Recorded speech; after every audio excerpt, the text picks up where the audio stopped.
When one is yeah, it's a bit of a stream with a difference. I'm out in Seattle Coffee in Canal Wharf. So a bit of a different chat with regards to what normally in terms of the football family. What's going to happen today, tomorrow? Um, what do we expect? What is the team going to be like? Um, yeah, excuse them, or rather, the people in the background. Forgive me for that. But let me see if I can move a bit to a different location. Let's see if there's a bit of a different vibe. So yeah, tomorrow's game is gonna be awesome. It's gonna be lovely. See there, all the people from Seattle. So yeah, this is it, eh? Is there any sound that you can hear? Can you hear me? Can you see me? Oh, I'm sure you can, but nonetheless. And I look, tomorrow is going to be tough. It's going to be hard. It's going to be a hell of a game. It's going to be a final. And it's like I said, pardon me last night on the stream and stuff. Arsenal has got a lot of pressure on them now. They've got so much pressure to absorb due to drop out of the Europa League. So um, playing every week only once going forward, and there's 11 games, including tomorrow's game. So it's 11 games, and it's a lot of points, 33 points. I'm not suggesting that we win all 11 games.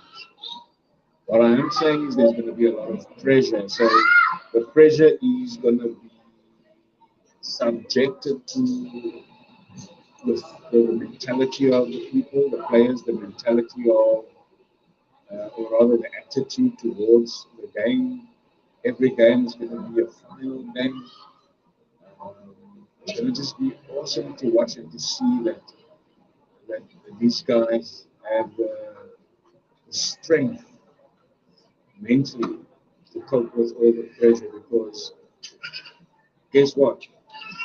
There's going to be no excuses to go on and just get it over the line. There's a lot of talk about yes, we are ahead of schedule. Yes, we are ahead of um, the project, the plan for the project. There's a lot of talk about how Arsenal have conducted themselves in every game. Look, we've lost 3 games for the season. We've lost against Man City. We've lost against Manchester United. And obviously, we've lost against Everton. And then we've only drawn a few games even as well. Um, so we've played 26, 27, 27 games, and the form was good, the fight was good, the mentality was good, the intensity was good, and we can only but improve on that. But however we're going to deal with it is coming down to the man management from Arteta and also personally, player for player, have to manage themselves in terms of their gameplay, how they sort of understand the instruction from the manager. So Arsenal is going to have a tough time going forward. Fortunately for us, there is international break coming. So this is going to be the make or break game tomorrow, in terms of our bounce back after a loss. And to be honest, the loss that we had on Thursday night was bound to um, selection. Um, you either stuck with what we had last week because we lost it last week as well, or away leg, um, or or you improve it with a complete overall of your strength in terms of your first 11, which means Ramsdale, White, Saliba was there, Gabriel was there, Zinchenko was there. So that five back, the four back defenders, and of course the goalkeeper, that is his strength. And then you have Tommy Partey, um, then you have Saka, you have Martinelli, Jesus, and of course Captain Odegaard. That is your strong 11, your first 11, the first choice of names that's going into the starting lineup. But tweaking it a bit, making it half full strength, doesn't help you much because now you've lost two players into injury, and you've given a couple of first team players 120 minutes, which can cost you. And of course, you brought in the rest of the strength, by which I believe you, the less minutes you play, the intensity that you're playing with in those less minutes, it tires you out even more because now you have to you think faster. You have to think with intensity, basically, if I could say that. But as it were, you wasted actually some energy from these players. So therefore, I say that the loss of Thursday night was purely based on selection. Because last week we had a second string team with a few first team players in, fairly a strong team that I thought could have won the game there. But again, and Antonio Adan has really helped them out for both legs. So you were you were left with so much competition in terms of, do I really play my full first 11 strength team, or do I stick with the same second string team that also have a bit of fight and bite in it? So I thought, if we're not going to go for the Europa League, and in hindsight think, should we lose it, we will concentrate on the league. But that's also silly and stupid to think that, we just want to get past the Europa League, maybe winning it, and maybe just nicking it by a one goal like we tried, and we didn't expect a massive freak goal from Gonzalez, and you know what, losing it on penalties. Now losing it on penalties doesn't um, really justify the fact that we didn't lose the game in the 90.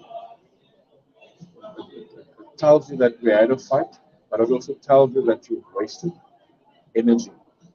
So, yeah, in saying that, therefore, the pressure is rising. The pressure is rising because we are only going to be playing one game a week, whereas our rivals are going to play,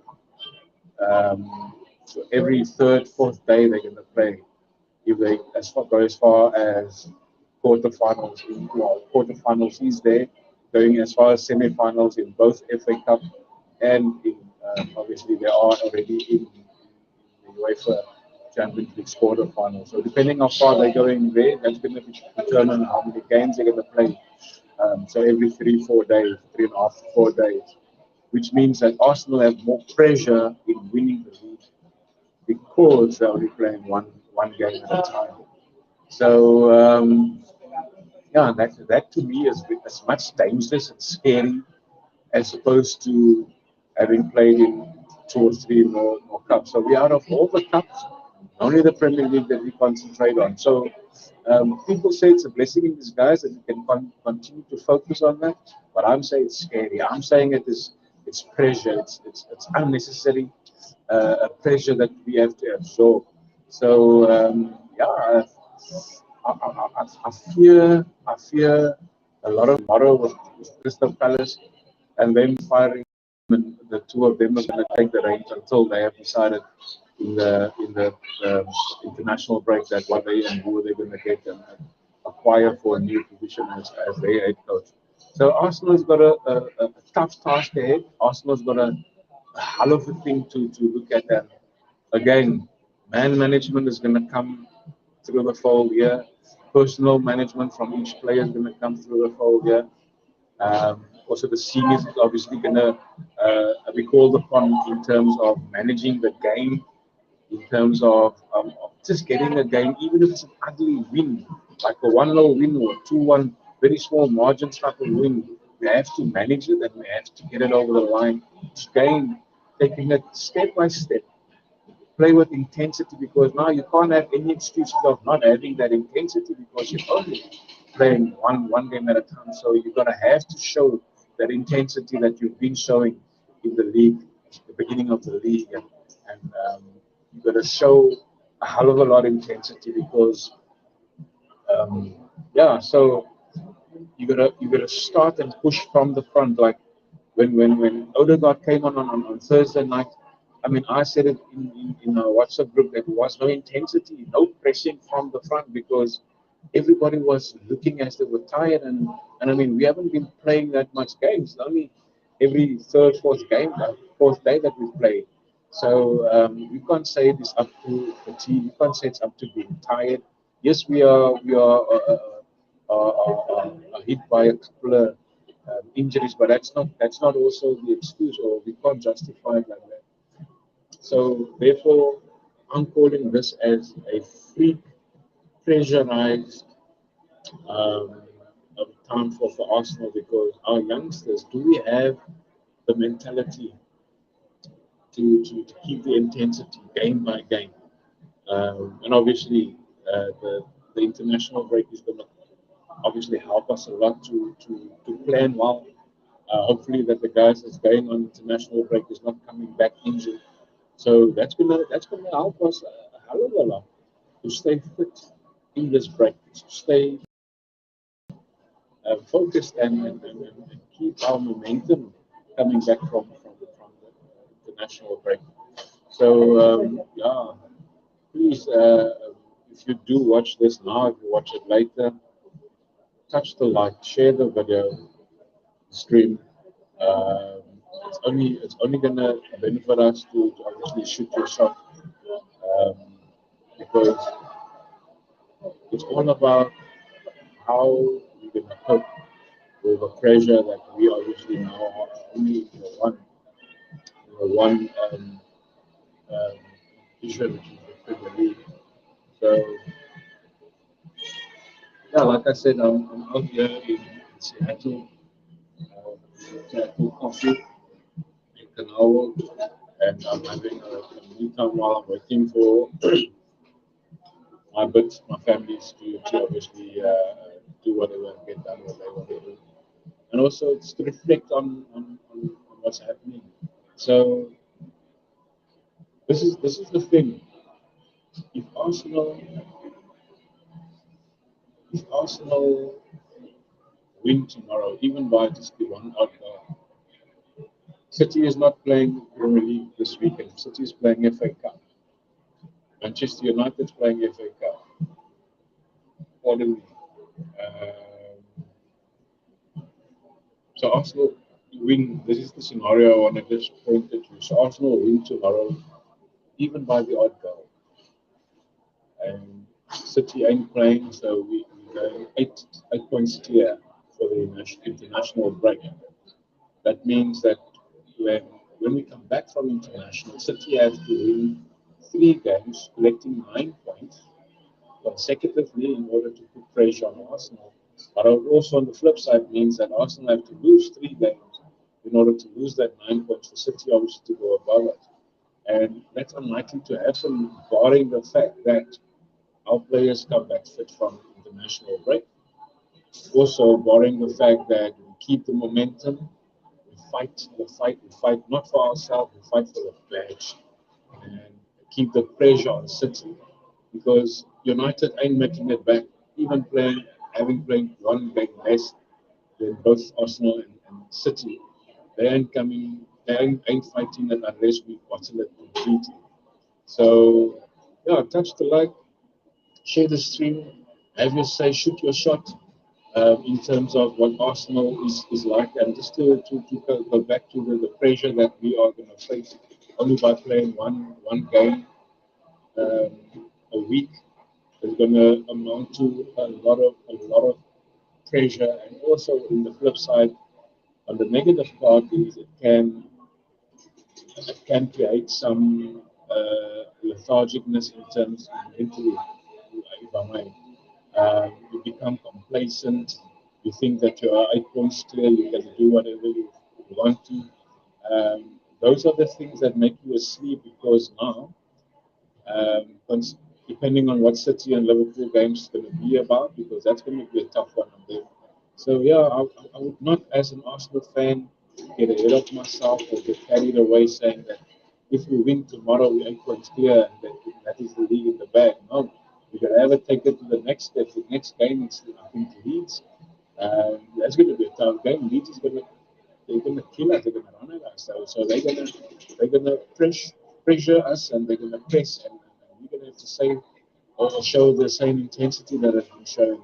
So the pressure is going to be real. It's going to be so awkward, sitting in every game and obviously on the edge of your seat because Arsenal can, they can really pump up your heart rate and your blood is cooking. I mean, yeah, to be fair, we can lose it altogether even by just playing one game in a week. So it's going to be tough, goodness. It's going to be a hell of a thing to witness and experience for the next 11 games.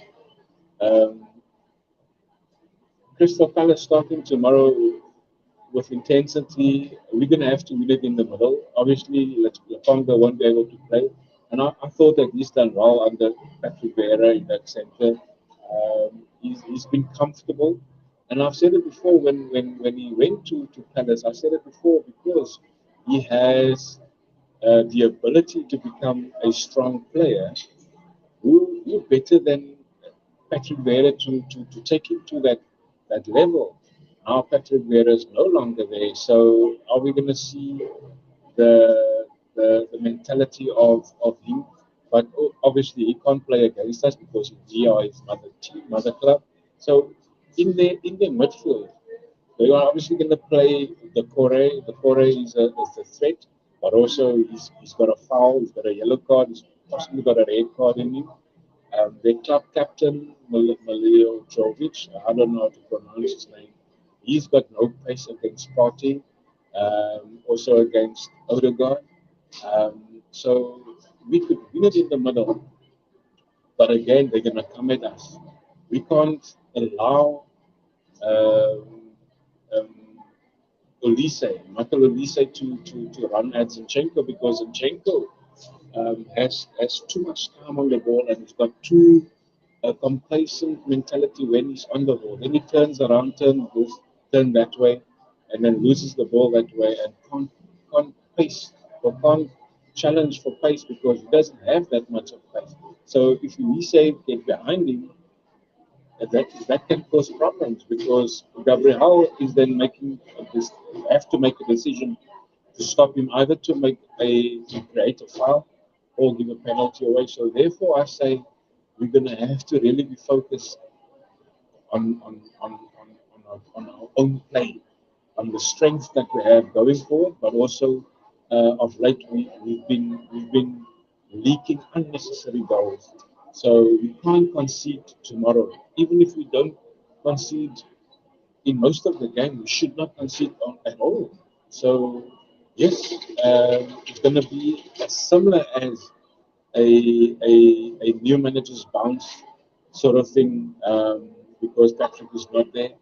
But it can also go two ways. That we put him on the back foot immediately, um, that's going to determine the rest of the game. So if we score first, and I don't see us scoring that early in the game because of the block that we just had the last couple of legs. Yes, we went to Fulham last week and we were convincingly um, putting the game to bed. But this is a total different ballgame again. Crystal Palace has not won this calendar year in 2023. So they would want to put something in writing and say, you know what, we went to Arsenal, we went to the Emirates, and let's do this for Patrick because um, the way obviously they got rid of him was not great. So the guys are going to obviously play their hearts out tomorrow against us. So and Crystal Palace is a threat, even though they can't buy themselves a goal at this stage. They obviously going to try and kill our game and not have us score. So if they can go through a normal draw again, but I'm trying and try to break our momentum, they're going to try their best to obviously to get us on the back foot. So yeah, that's going to be a hell of a thing to see tomorrow. If we can't get through and over the line tomorrow, we're going to have a lot of work in the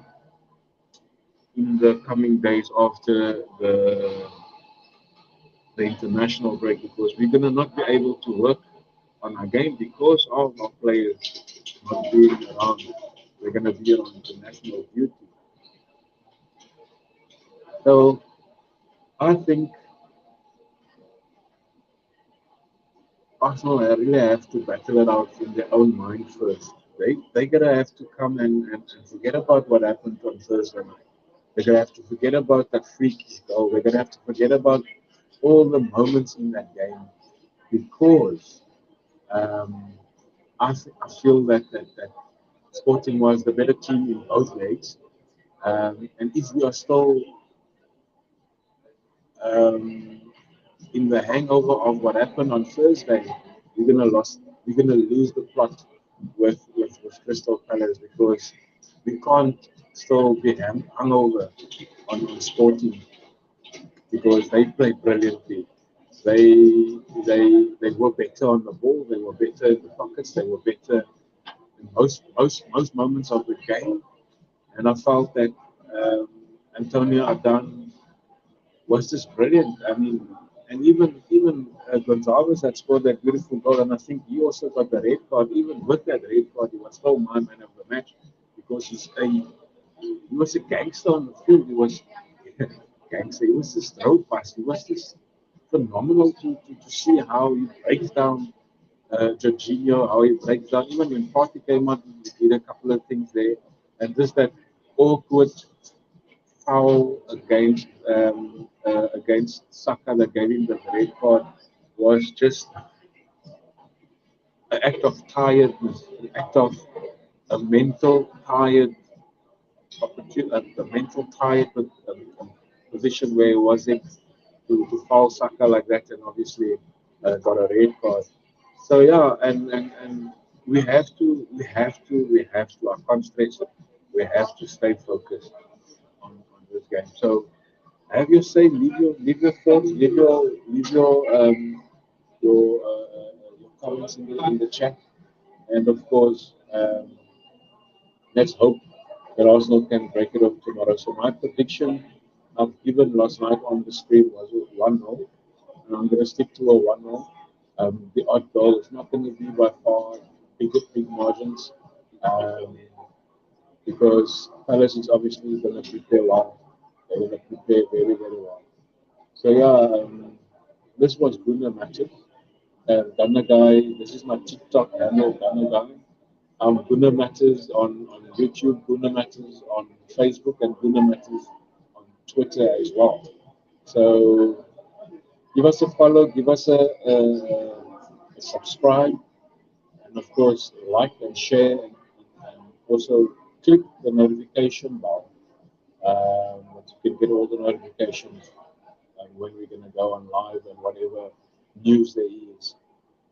So yeah, I've painted a scenario in terms of should we win tomorrow, the 8 points that we will be clear from City. But that's going to depend on our mentality. That's going to depend on our intensity, our fight, our bite, our strength, our physicality. I mean, I don't want to see Vieira on the field because he has no physical attributes to his game. He gets knocked out, knocked off the ball very easy. He needs to put on muscle a bit. He needs to really look at his physicality because this is not the Mickey Mouse Premier League. You have to have some muscle. You have to be physical in this game. I thought we had a poor game against Sporting, even though Portugal counterpart. So I thought Vieira shouldn't come on even tomorrow. I think if we have put the game to bed, the last couple of minutes, I would give ESR Emil Smith Rowe needs minutes now, and I mean he has done it in the last few seasons. So we can't be scared of him not able to turn something around. We have to give it to him because clearly Vieira didn't do it in the Europa League. Um, so yeah, I thought if we have to make changes late in the game, we're gonna have to make it with Emil Smith Rowe and obviously with Reece Nelson. Um, let's put it to bed. Let's just give it a go and let's get it over the line. Even by the odd goal, we have to maintain our momentum. So yeah. So thank you for watching. Thank you for your comments. Thank you for whatever you're gonna even even if you don't comment, just gently touch the like, gently give us a share, and also give us a nice opportunity to sit in your living room or also in your car or wherever you watch the streams. So yeah, thank you for it. And don't forget to just be safe out there because it's a world of unpredictability. We don't know what to expect out there. So be safe and let's just be awesome.